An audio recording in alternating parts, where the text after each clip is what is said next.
Well, welcome to our first podcast of We Don't Have to Talk About This. Uh, and we are coming to you today from Eliza's House bookstore. And I want to thank uh, the managers of Eliza's House bookstore. I appreciate them opening up their venue to us. It's a wonderful venue. And I want to tell you a little bit about the work that Eliza's House does before we get started. Eliza's House is a great organization.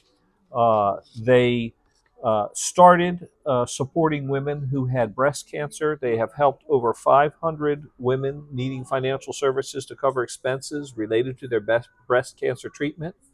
But they've also helped unhoused youth here in Hagerstown. They've helped over 300 unhoused people with shelter. They do great work here in Hagerstown in our local area. And one of the methods they have of raising funds is their bookstore. So I encourage you to visit Eliza's House bookstore. You can become a Hope Warrior with Eliza's House bookstore. Get a monthly subscription. It's only $10 a month. You're entitled to 2 books. You can come by and pick up your 2 books. If you don't live in the Hagerstown area, you can still become a member. And if you don't pick up your books, you will know that your $10 a month is going to a wonderful cause, really helping people who are in need. And I'll have one last plug for Eliza's House.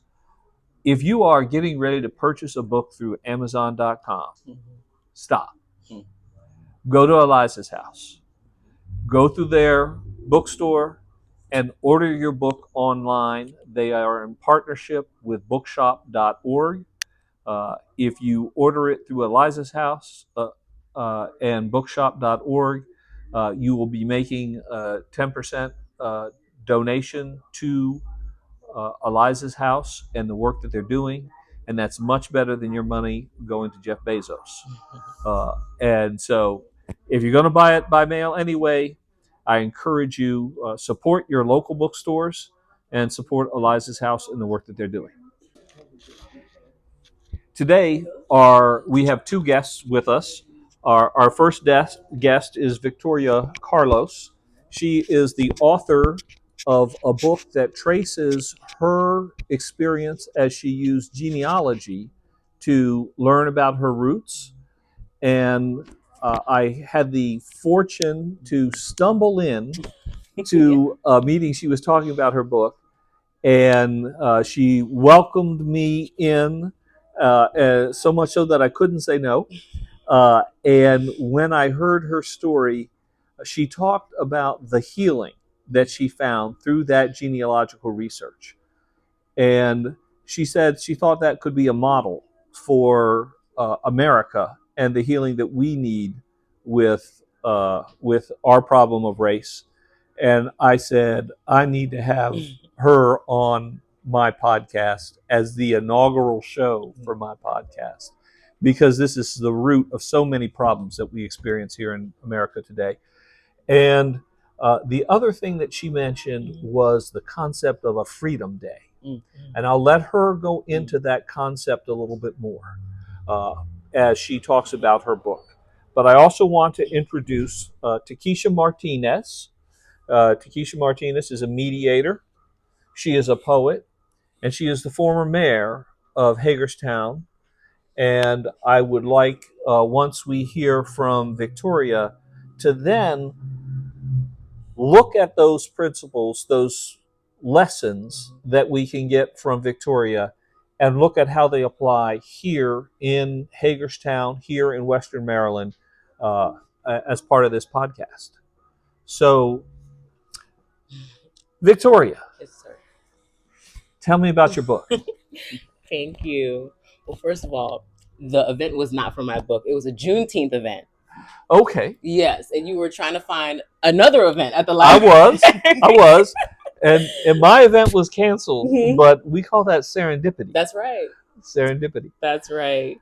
So, yeah, my story is simple but very profound.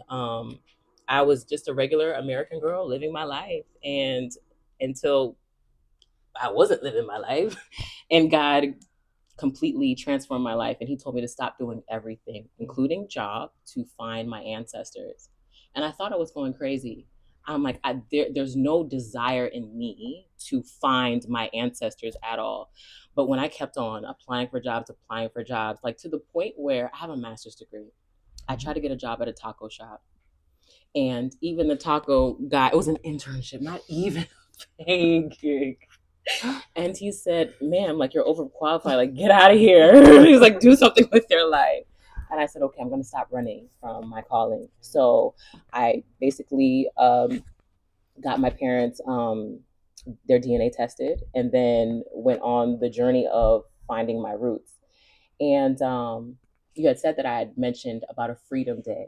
So you know how Martin Luther King Day is like a day of service, where we, take that time out to help our community.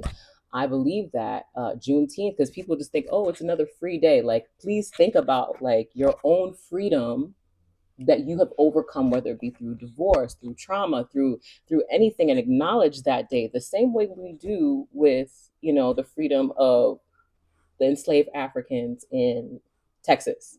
Because a lot of people think that everybody was free that day. No, that was their freedom, even though we got our freedom, on the Emancipation Proclamation. But every people group, they have their own Freedom Day.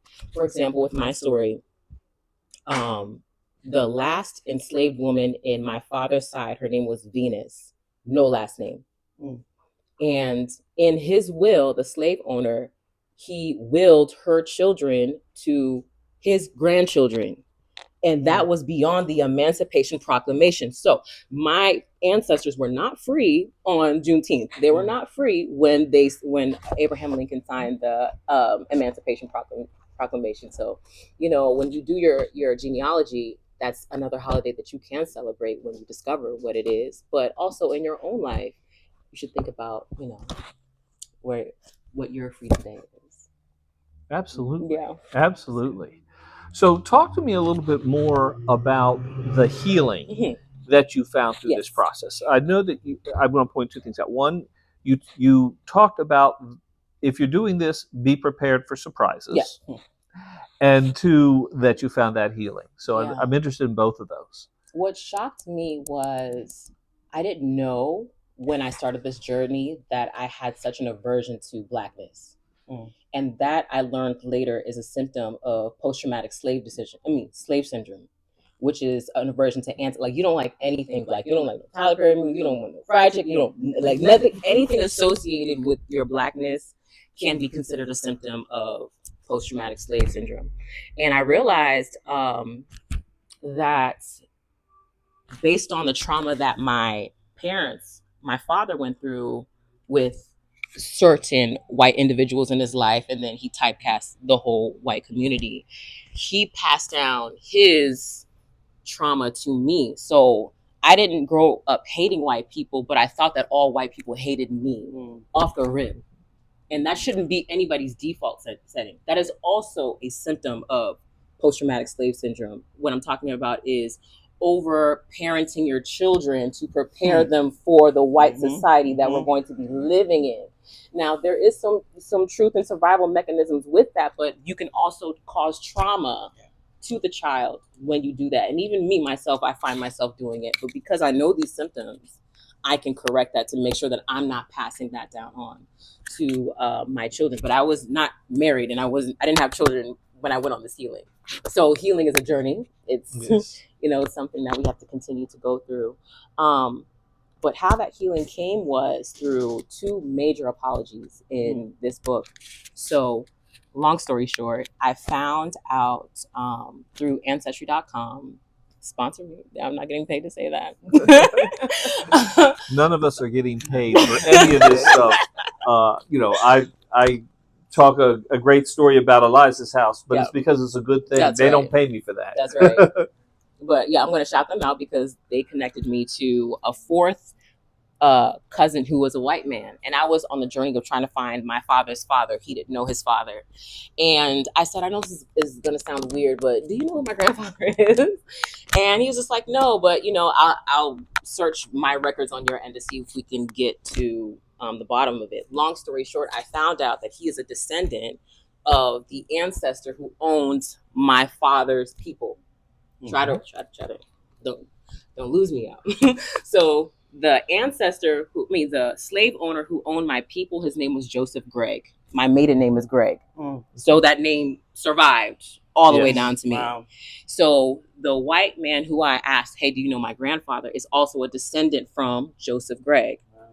And funny enough, God is so intentional, he is a genealogist at a historically Black college. Wow. So he was like in this thing. So he's like, do you mind like coming down to the university and talking to me? So I went to Atlanta to talk to him. He invited me into his home to meet this gentleman. And he asked me, how do you feel about all of this information that you came across?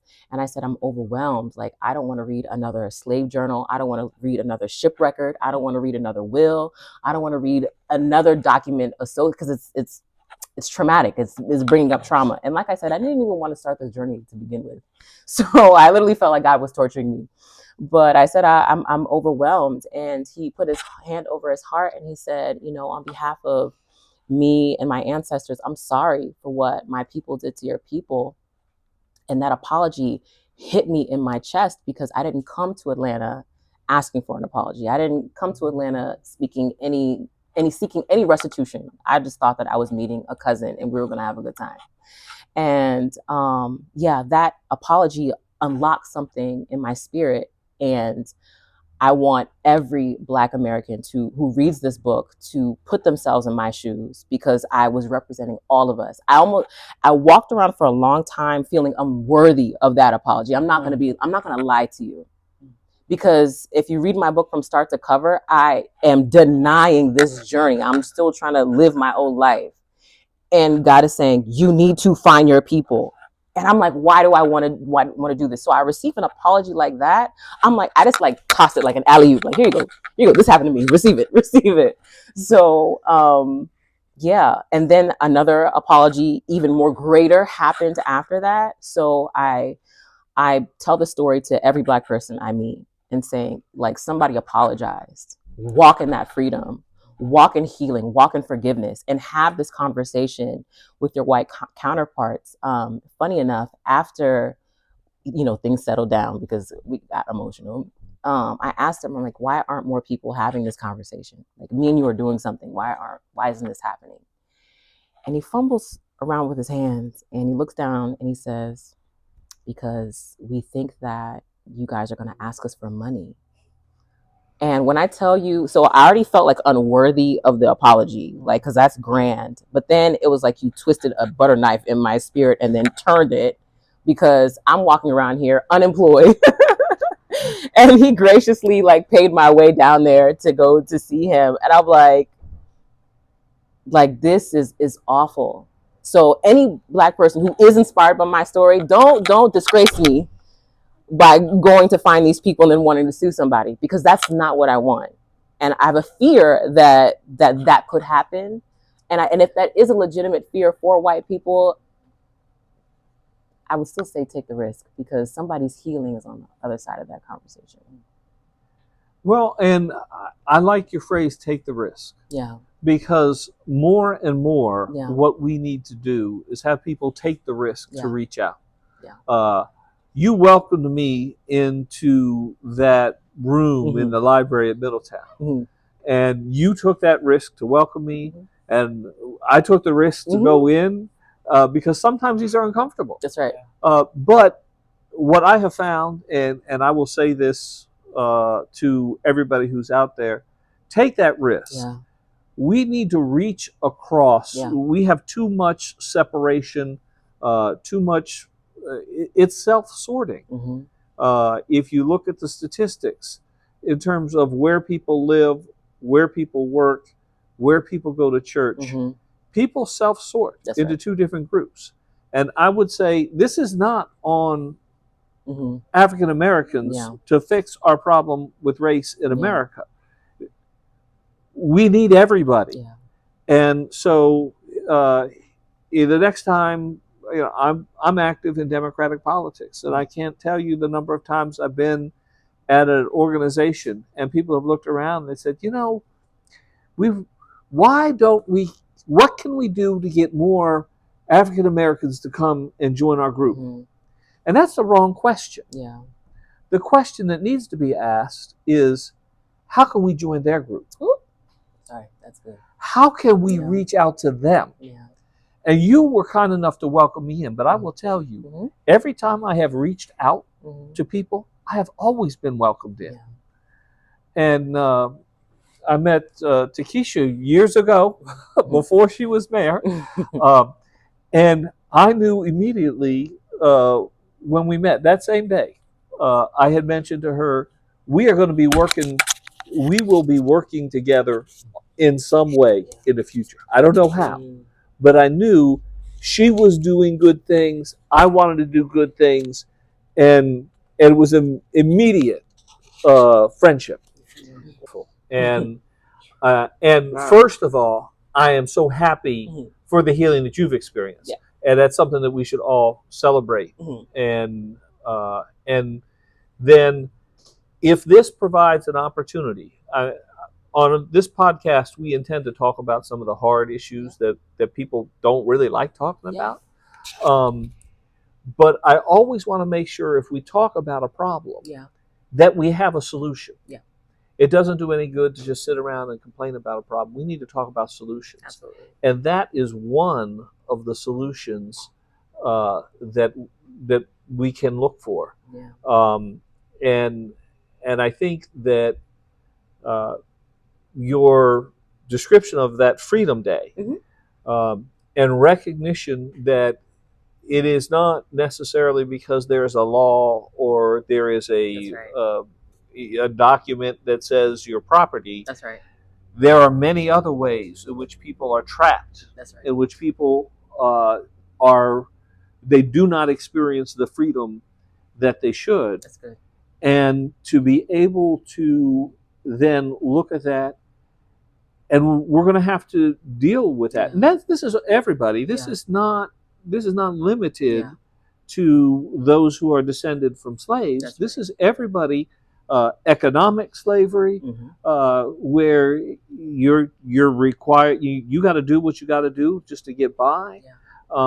We have so many people who need to find their Freedom Day, and then look for healing once they move past that. And what you had to say is so important. And I will tell you, your book was very interesting and fascinating. I encourage everybody to get a copy of it. Hold it up, read the title. It's called AKATA, the Saga of an American Girl Finding Her Roots.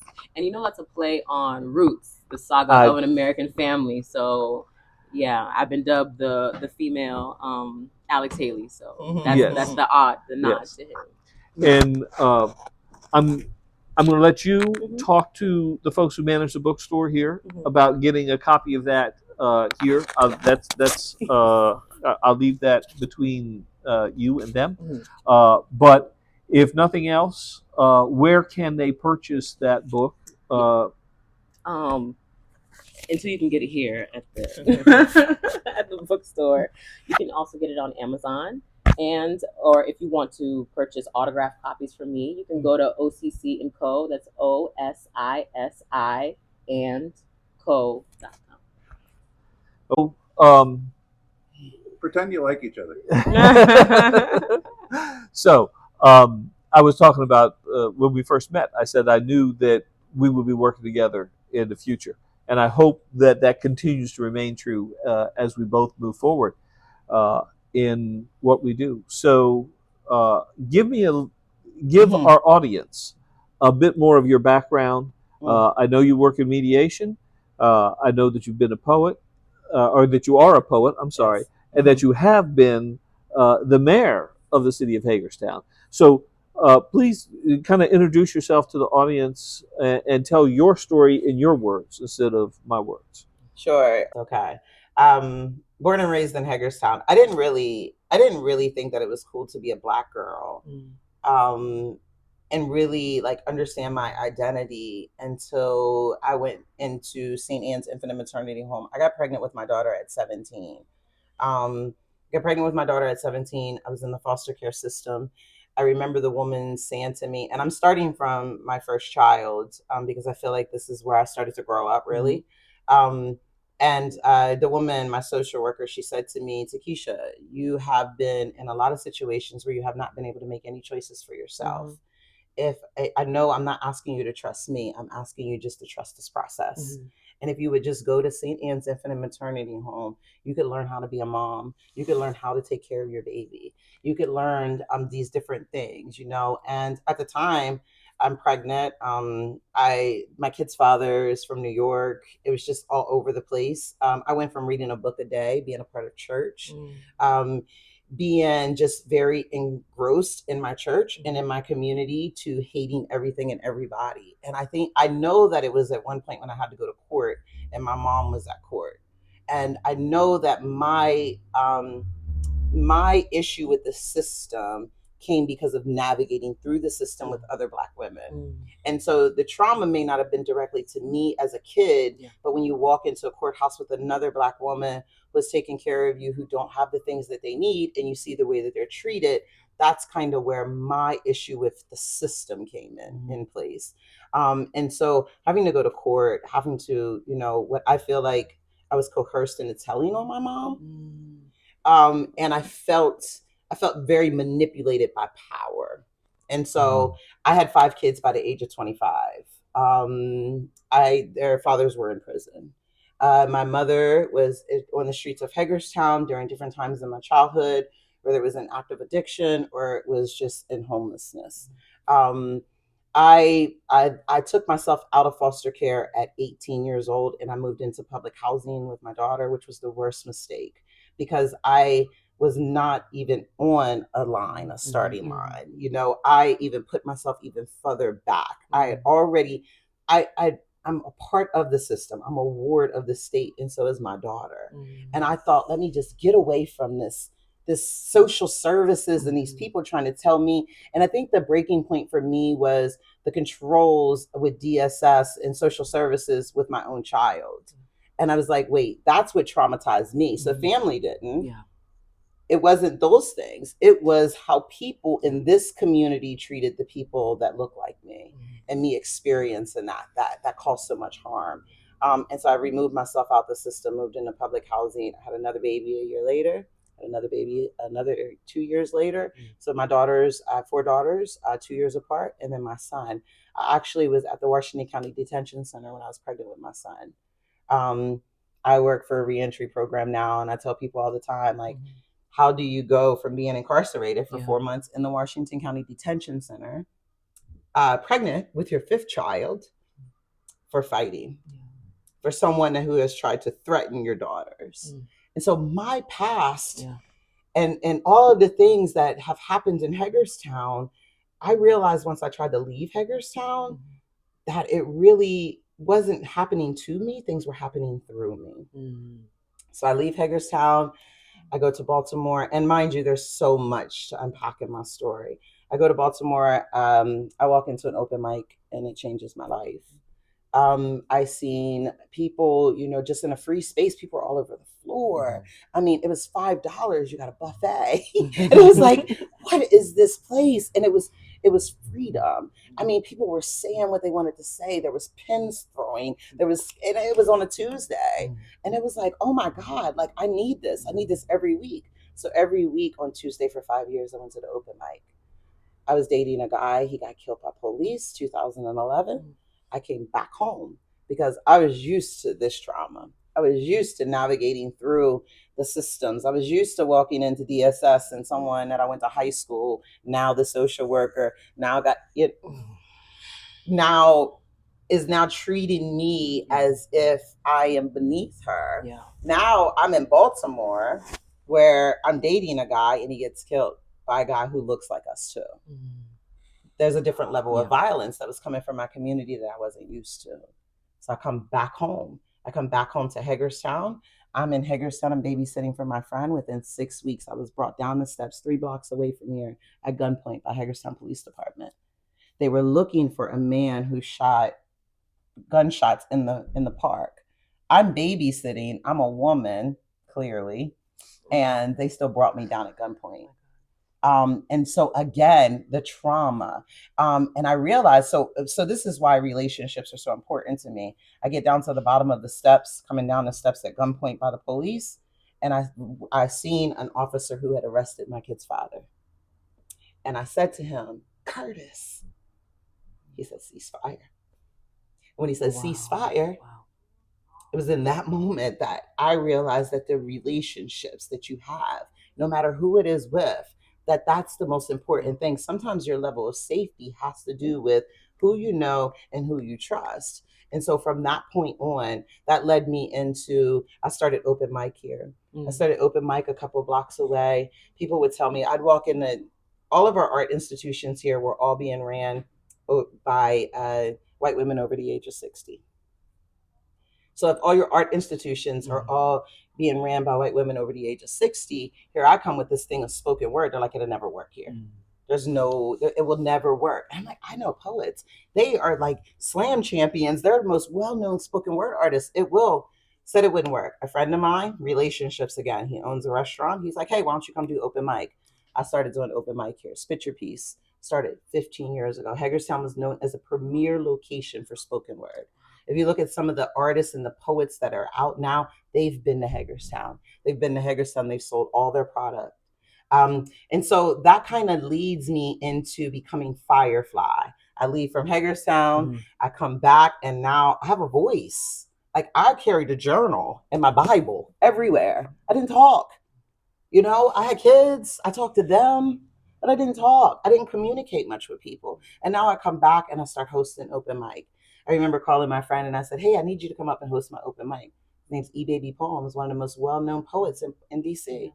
He said, oh, no, I'm not hosting your open mic. You have to create the space there. You have to make it safe and you have to find your voice there. He said, I'll coach you. He coached me for 3 weeks. First poem I read from behind the DJ like this, to see sometimes. And then gradually, I start coming to life in my own hometown. Which then led me into conflict resolution. So conflict resolution hired me to do poetry for their conflict resolution day. I was in a fight with the school system. I fought with the whole city of Hagerstown. Everyone will tell you. I fought with everyone. I was in a fight with the school system.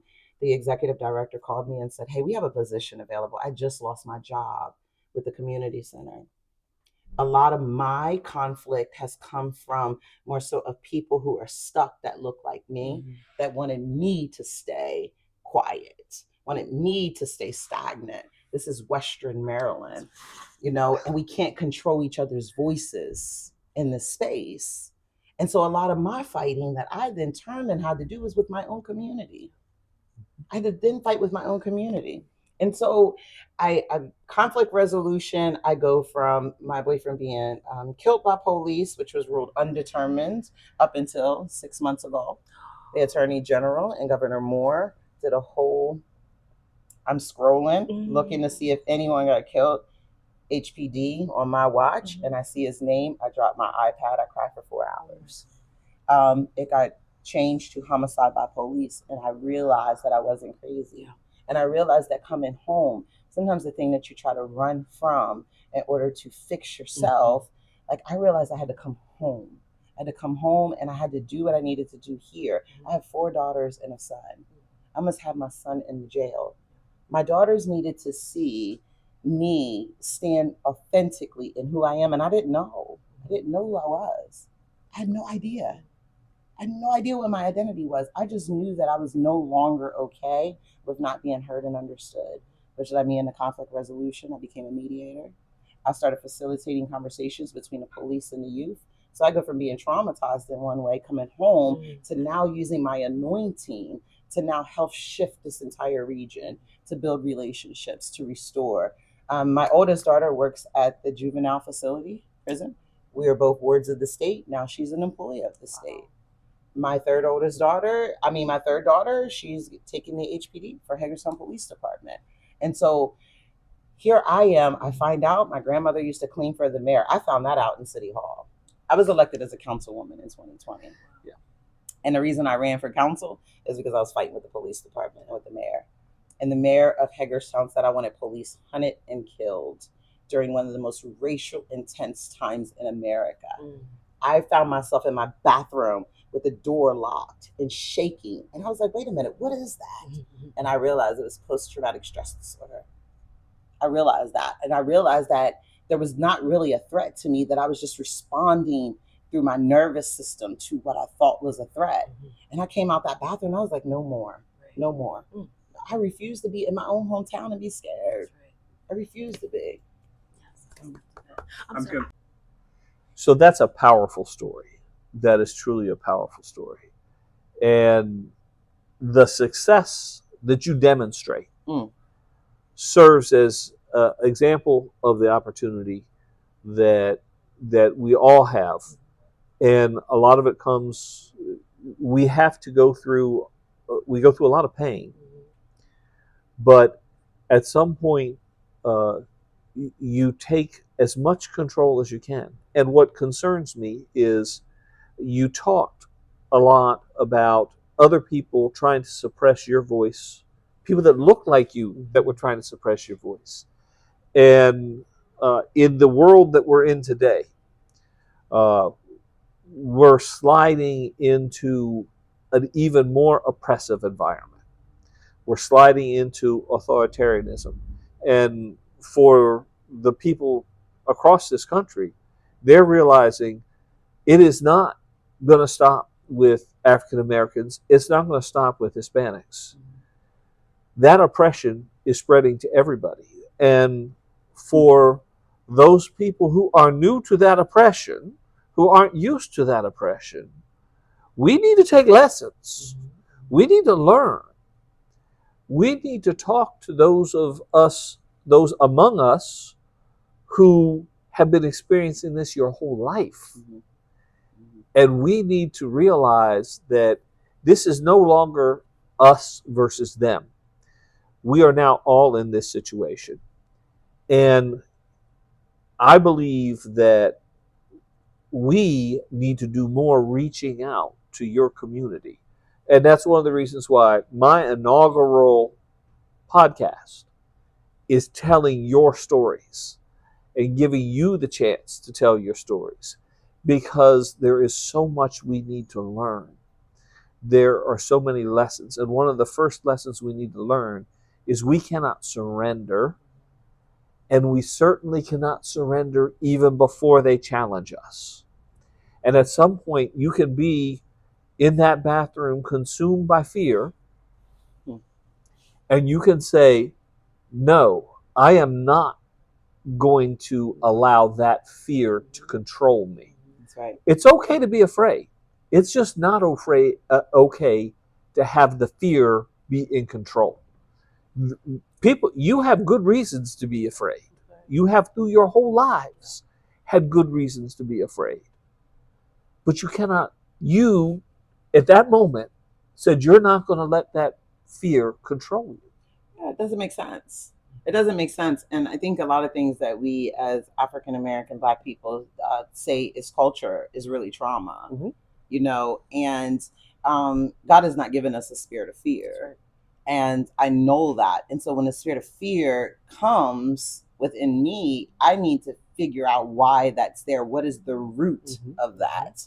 Where did that come from? And so I'm a root person. I get to the root. If I start shaking when someone walks into a room, I want to know why. Like, why am I having this experience? Why am I all of a sudden feeling off? Why am I feeling this way?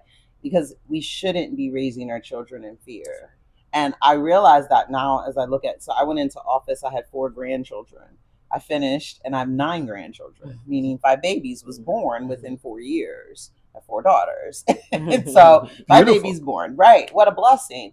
However, I had seen that my daughters were passing down some things that I had done as a mom, like specifically, hurry up, we gotta go. Well, the difference with me and we gotta go was there was a taxi cab waiting outside and they charged you over by the minute. And also, if I was 2 minutes late, I got points at that time. Mhm. And so I was overly, hurry up, we gotta go, we gotta go. When I see my daughters doing it, I was like, why are you doing that? There's no, so I taught you that. So I need to walk you back through that. Let me tell you why that was happening with me at that moment. And let me tell you why that's not your story. And see, having those moments with our children are most important. I don't feel as though it is my job to pour into the city of Hagerstown any more that I have. What I feel as though is my job right now is my grandchildren, to make sure my grandchildren do not have to dig out who I was and who I am like I had to do my grandparents. I want my grandchildren to be able to go on social media and hear from my story, about my story in my own words. I don't want it put together as if this was a great experience for Tekesha. No. I want all my pain. I want them to hear it. I want them to know it. Because if you don't, then you just think like, okay, I'm watching my daughters just thinking, okay, this is just part of who we are as Black women. No, there was a difference. There was a difference in me and who you have now as a mom. There's a difference there. And so, yeah, fear is not something, and that's something I have to be accountable to. Because for so long I was terrified. And I wasn't so much terrified of the people. I was just more so terrified of what would happen when I opened my mouth. Will I lose my job? Because that's a real thing in conservative Western Maryland. Yes. Oh, it is. That's a real thing. And so when people talk to me about being a Democrat I'm like, you have no idea what it takes and how much diplomacy, if you don't live here, how much diplomacy it takes for someone like me, still after being the mayor, to maneuver in this town. Here I am, though I was the mayor, second woman, first Black mayor of the city of Hagerstown. I'd walk into rooms where I was the only woman, the only person of color, and the youngest, and people would not shake my hand. And so that just happened. But if we go back, we can talk about my negotiation skills, because as a councilwoman, I sat at the table with 2 Republicans. And when our mayor went to the governor's cabinet, 3 of us threw our name on the table. How I walk out with unanimous vote? How, after 4 weeks of sitting and fighting and arguing as council of who was going to be our next mayor, I walked out with unanimous vote, because for the first time in my life, I said, I'm not fighting for people, I'm advocating for myself. And no one teaches us to do that as Black women. And so when you go into places and spaces where they want you to understand them, or that's hard, because we haven't even been taught. I'm learning and teaching my children right now how to take up your space when you walk into a room. She walked in here and started speaking life to me. That doesn't happen. That doesn't happen. And when I say that doesn't happen, it doesn't happen in my own hometown, because I am the life breather.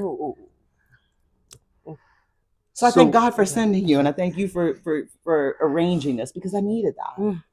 I knew that first day, I knew that this had to happen. This had to happen.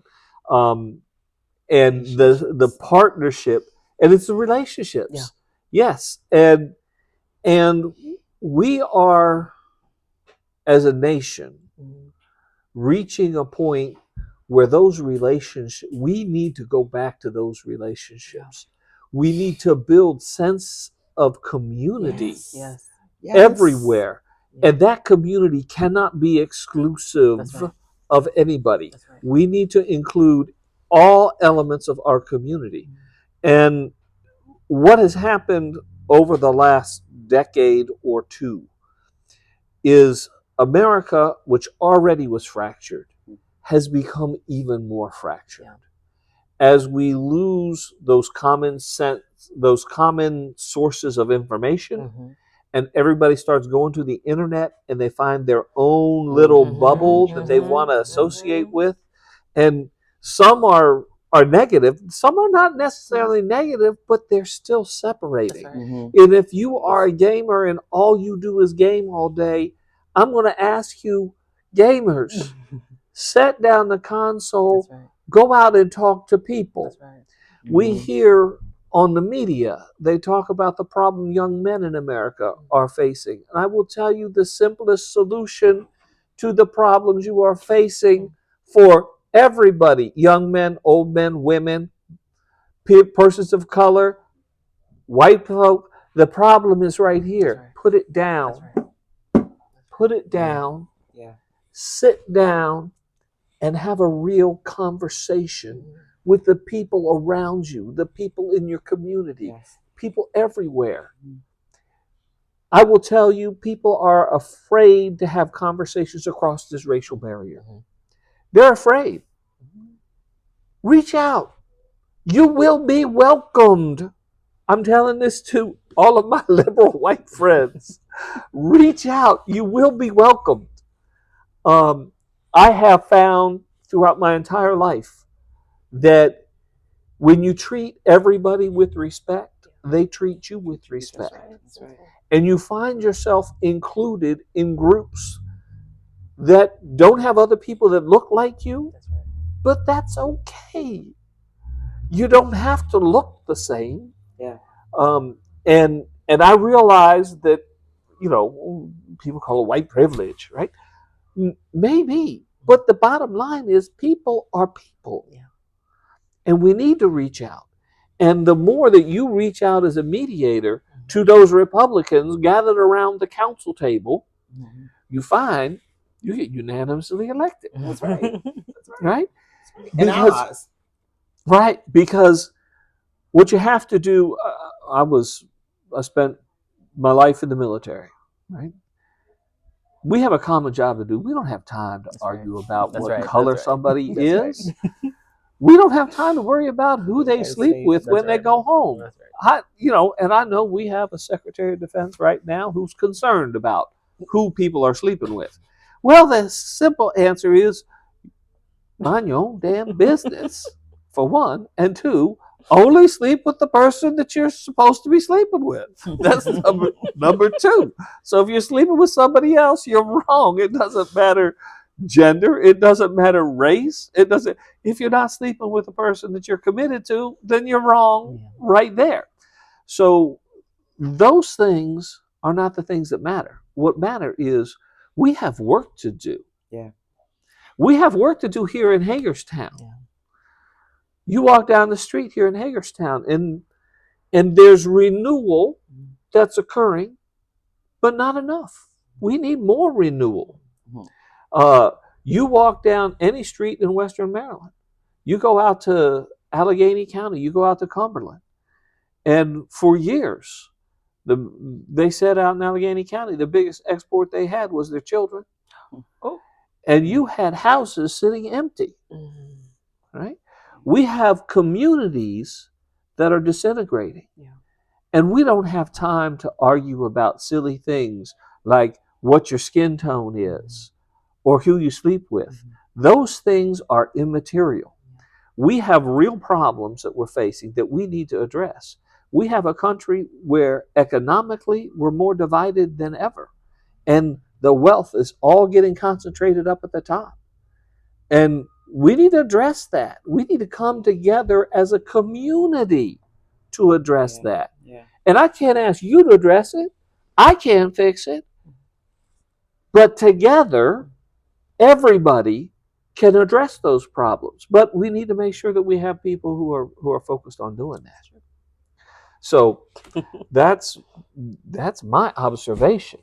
But I want to say that both of you have shared your stories, and they are inspirational, they are touching, they are meaningful, and they provide great examples. And I'm also going to say, in her book, AKATA, the saga of an American girl finding her roots, there's more than what she shared with you today. Okay, she was selective. You pointed out one time, you said, well, I'm not going to tell you about that. I will tell you, it's an interesting story. It's an interesting read. I encourage you to get a copy of the book, read it. It's easy to read. And her journey was not just genealogical. You talk about your spiritual journey over the course of this. You talk about the various different things that came up that surprised you as you did your research. And so it's a great book. It's an interesting story. I encourage you to get a copy of the book.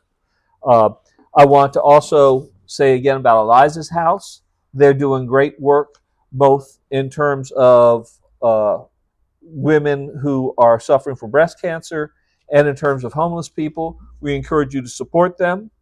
Uh, I say every time when we talk about a problem, we have to talk about solutions. You have both told your stories of your personal healing.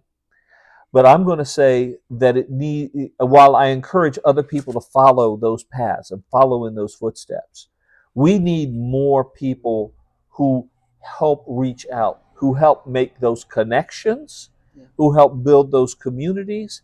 And so, to all of my white friends who are liberal out there, the next time you look around and you see that there aren't black people involved in what you are doing, don't ask that they get involved in what you are doing. Get involved in what they are doing. Reach out. This cannot be, it can't be a one-way street either direction. We need to have people on both sides reaching to bridge this gap. We have a huge problem in our country with race. It is the original sin of our nation. We made progress, but now we're beginning to backslide. And the solution is people. We are all people, and we need to reach out. And so I know that much of your story centered on the fact that somebody apologized to you for what has happened. And Two people. Several people, yes. Several. Let me add my name to that list. Oh my God. I want to apologize to not just you, not just Tamika, the entire community for what you have been through. And it's not a matter of whether I did something, it's that we have done something, but it's more important. It's that we have allowed it to happen. And continue to. The biggest sin is to do nothing when you see injustice. Yes. And we are looking at backsliding around us. And we cannot sit and do nothing. Yeah. And when we look at our political situation, you're a recovering politician. I don't know whether I'm ready to recover or not. I may still have Just my problem. Recovery right now is my nervous system can reset. Yes. You know, it's not easy, and you know, it's just not easy. Yeah, you know? it's not. And right now, we need everybody to step up and get involved. Yeah. And you don't have to run for office, but you do have to get off the couch. You need to vote. You need to get out. You need to speak out. You cannot continue to sit and remain silent while our nation slides further back to where it used to be. We made progress and we're backsliding. And we need to reach out. And it doesn't have to be a government thing. It doesn't have to be a politics thing. It can be a saying hello to somebody as you walk down the street.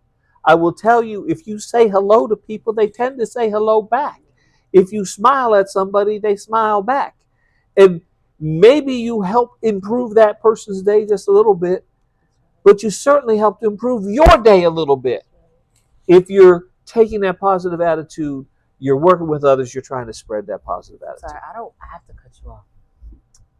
I don't want to let that apology slide because it happened so quick. Yep. It happened so quick. But I know that when I received my apology, time stopped. It's not transactional. And the fact that you are recording this, you're modeling. Ooh. Amen. You're modeling. And people have a reference of what that conversation is. So I receive it. Thank you. Thank you. Really, thank you for that. And with that apology comes my commitment to continue to try to do better and to continue to try to get others around me to do better. Because we owe that to you as a person. We owe that to you as a person, and we owe that to your community. And I don't want it to be your community anymore. I want it to be It's our ours. community. It's It's not your community, it's our community. You are in my community. That's right. I am in your community. I didn't even talk about how I found a family member was buried on Confederate ground, and so my family. Oh, wow. Yeah, so I did the whole thing too. Mhm. And Yeah. found out that one of my great great grandmother is buried on a Confederate ground. Wow. I mean, it's just, Yeah. and so it's literally we're Mm. all connected. That's right. We That's are. right. I mean, we're all connected. That's right. I'm a Black woman with the last name Martinez. Yeah. Had no idea Yeah. where it came from, Yeah. you know, until I started searching. Mhm. Like, and we're all connected, literally. And you don't have to go back to Adam and Eve. Mhm. I And mean, for we me- all are connected back to Adam and Eve, but we're connected Yeah. sooner than that. That's- We are. We are.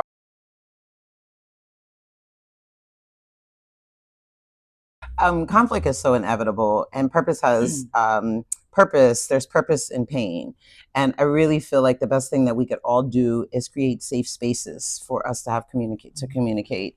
Whether you are a Black woman from the city and a Black woman from a conservative area or rural area, there's differences. Mhm. There's differences in the way that we grew up. There's difference in the way that we were traumatized or not. That's right. Right, and so I think that it's very important that everyone creates a safe space for someone who was not raised like them, did not grow up like them, in order to authentically share your story.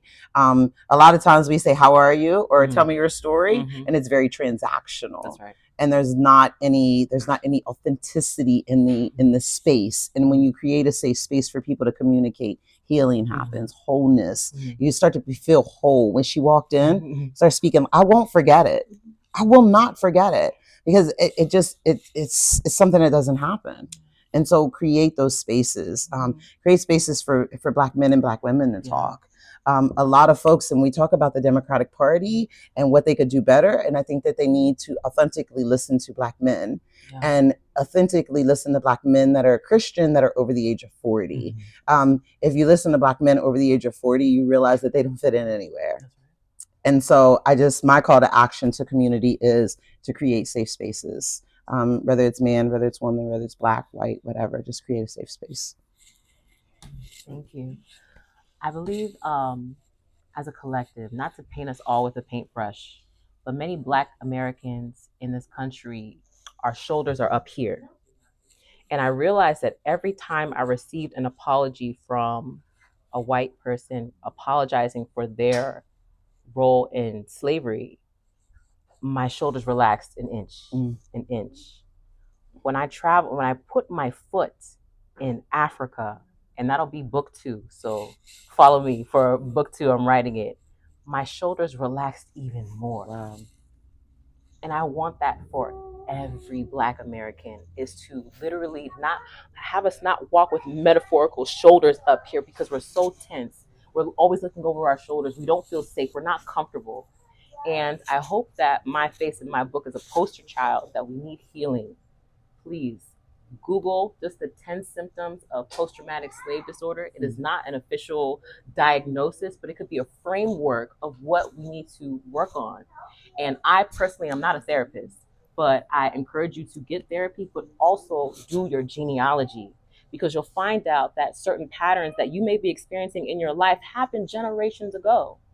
And if you are a child of God, you have the power to break those generations spiritually. And what people fail to realize is that genealogy is a spiritual practice. It's textbook, it's academic, but other cultures and other systems, they know this. The Hindus know this. The Mormons know this. African spirituality know this, especially when they do ancestral worship.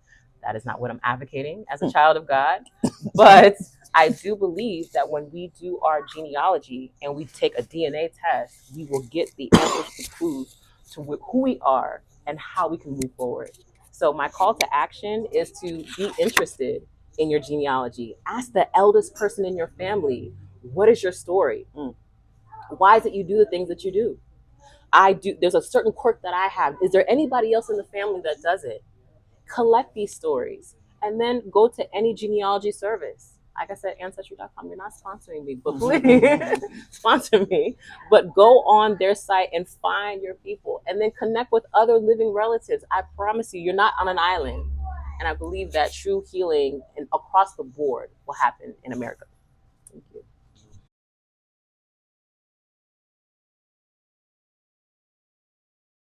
With one of her own poems. She's a poet, and I didn't know that. Her book opens with, I've just started writing my book. My book opens with a poem.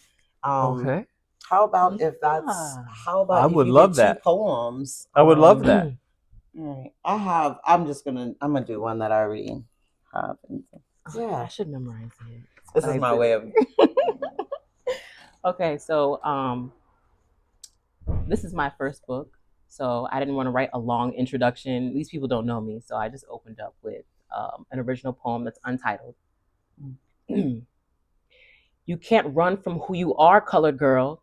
My ancestor's voice whispered in the east wind. I ran west. Colored girl, look at those deep brown eyes, able to see right through souls. They spoke as the wind blew dust in my eyes. You can't run, you can't run.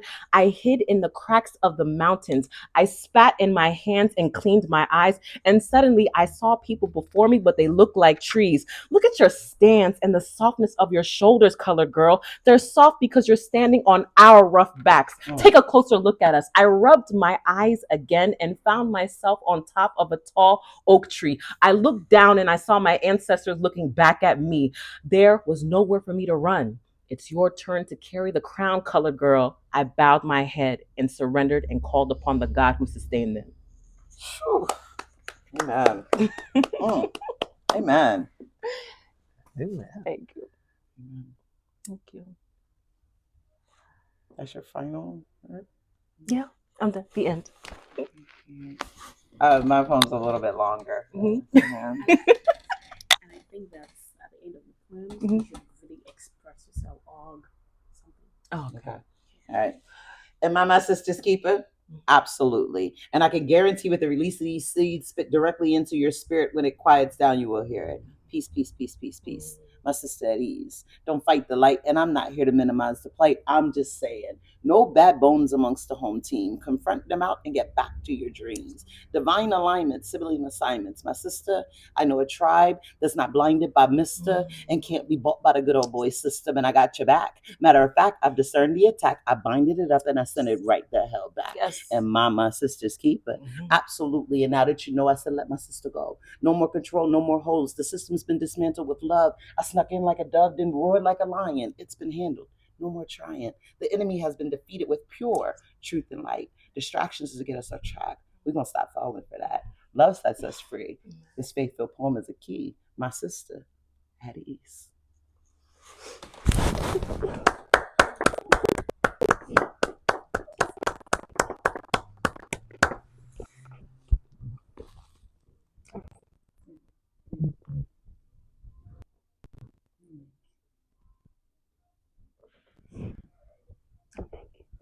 So familiar.